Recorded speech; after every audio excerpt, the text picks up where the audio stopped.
Welcome to day 2 of prep for the dinner party that I hosted while working full-time and it being my finals week. You guys, we are jumping right into it and prepping for my chicken parmesan. Coated each of the cutlets in flour, egg wash, and then breadcrumbs, and then fried each of them, and then applied them to a baking sheet where I added some mozzarella cheese as the first layer, and then topped each of the cutlets with some marinara sauce.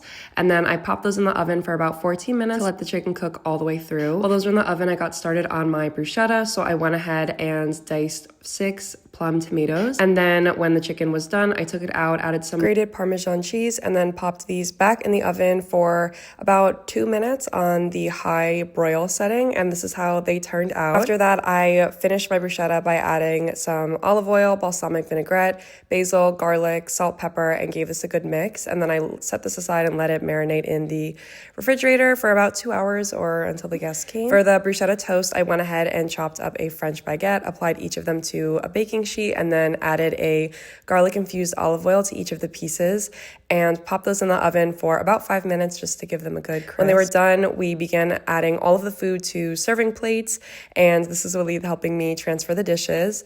While we were doing that as well, I finished up a Dijon dressing for a salad that I prepared off camera.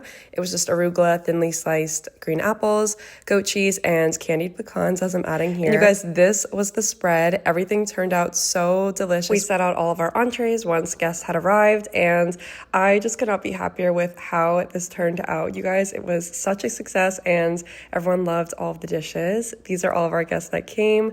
Thank you guys so much for watching, and I'll talk to you all next time.